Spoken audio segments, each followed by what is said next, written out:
This is Law & Order SVU Season 1, Episode 14, Limitations. We open up and we're at Comstat and we're watching some police chief get his ass handed to him by Commissioner Morris. Boom! Reassigned. Next up, special victim. Captain Cragen comes up to the stand. He basically does like the audible gulp. And Commissioner Morris starts in. Do these three addresses look familiar to you? No, sir. Oh, they don't? Well, let me tell you what they are. These are the addresses of 3 rape victims from about 5 years ago. And the DNA backlog just linked all 3 of their rapists. Same guy. And he wants to know, what the fuck were you doing in 1995? Cragen's like, I didn't work here in 1995. Here's the thing.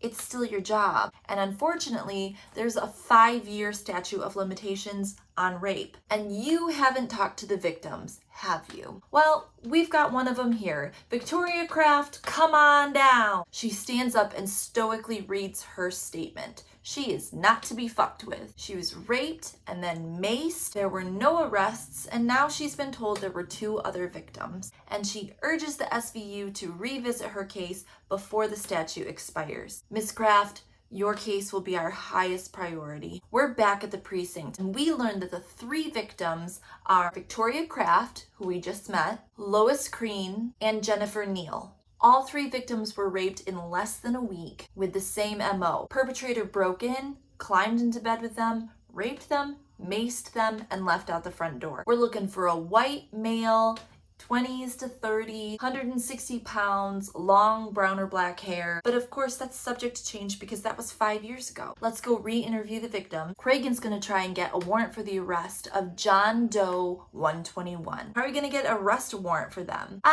We don't have a person, but we have the DNA. It might at least stop the clock. And then he writes on the board, 4, 3, 1. These are the days until the statute of limitations runs out on each of the victims' cases. Benson and Stabler go and re-interview Lois Crean. She's not much help. Meanwhile, Cragen's doing a walk and talk with Kathleen, a DA. He's trying to convince her that they can get a warrant for this guy just based on the DNA. He's hesitant, and Cragen's like, hey, he's still out there. He could rape you. A little heavy-handed. Then Munch and Jeffries are visiting the second rape victim, Jennifer Neal. She's got these big glassy eyes, never blink. She says that yes, it was the worst thing that ever happened to her. But afterwards, I felt so taken care of. It was the best thing that happened to me. She confirms that he knew personal details about her, like her dog's name. And they tell her, backlog came in, he raped 2 other ladies. Back on the judicial side of things, Cragen and Kathleen, the DA, are trying to convince a judge to issue that warrant based on the DNA. You had 5 years. At least give me to the end of the day to make a decision. Jump over to Benson and Stabler interviewing Vicky Kraft. She did not like the original cops assigned to her case, so she hired a private detective. Here is his huge file. She mentions a guy on a bike that her neighbor saw leaving just after the attack. Benson says, yeah, we're gonna want to talk to him. She says, you should.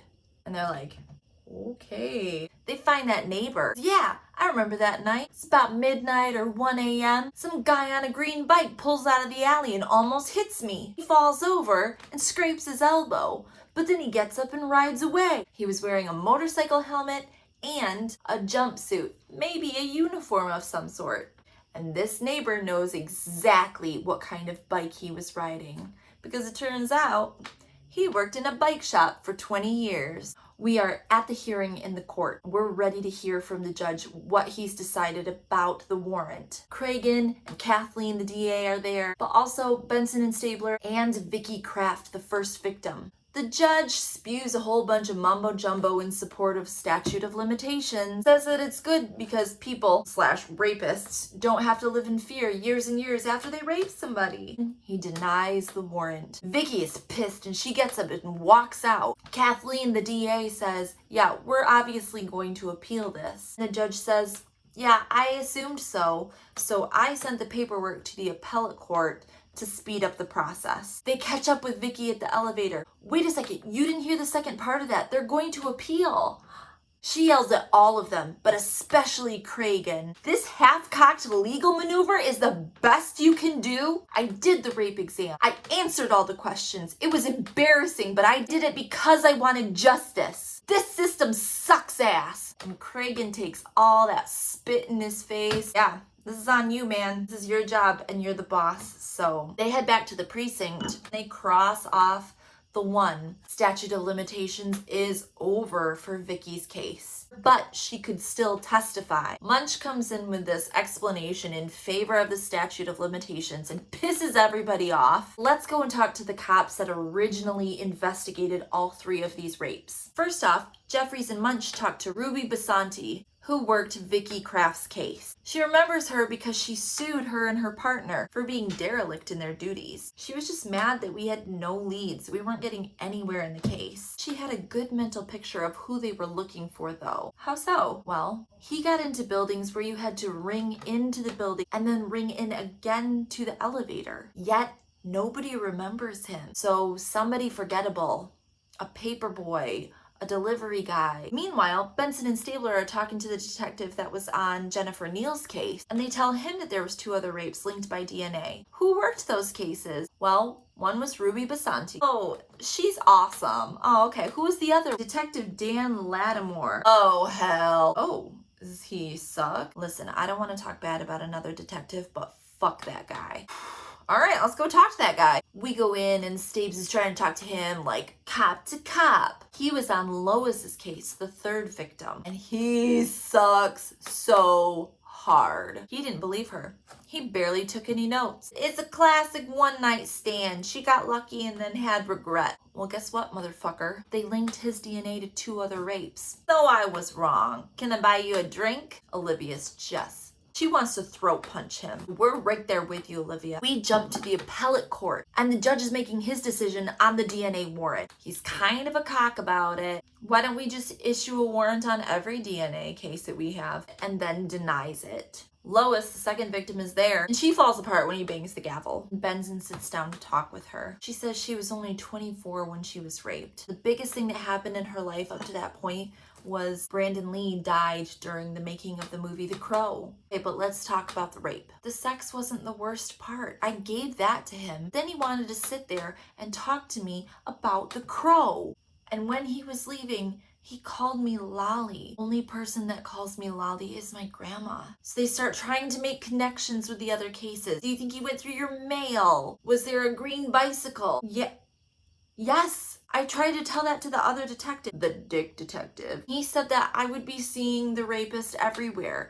But I saw a green bicycle for weeks before. Everywhere. I saw him everywhere. Well, shit, all that makes sense now. This dude on his bike would follow them for weeks and months and overhear conversations and see them playing with their dogs in the park and see them with their grandma. So they find the delivery service that had green bikes. It's out of business, but the owner's like, here's this enormous chest of receipts and records. You can confiscate this. They're looking through trying to make heads or tails, and guess what they find? In the week leading up to the rapes, one person made 4 deliveries to Jennifer Neal's work. Let's go see if she remembers. Hey, do you remember this guy on a green bicycle delivering 4 things the week before your rape? I'd rather not say. He's still out there. He's still a danger to women. But what if he's not?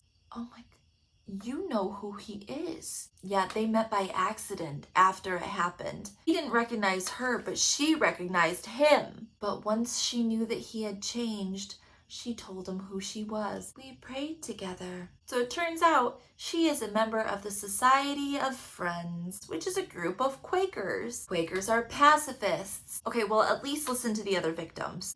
The next scene, they bring all 3 of the women together. So first, Vicky Kraft threatens to pull her business out of Jennifer Neal's business because she doesn't want to do business with somebody who's harboring a rapist. And then Lois just freaks out and starts screaming, "Tell me his name, you bitch!"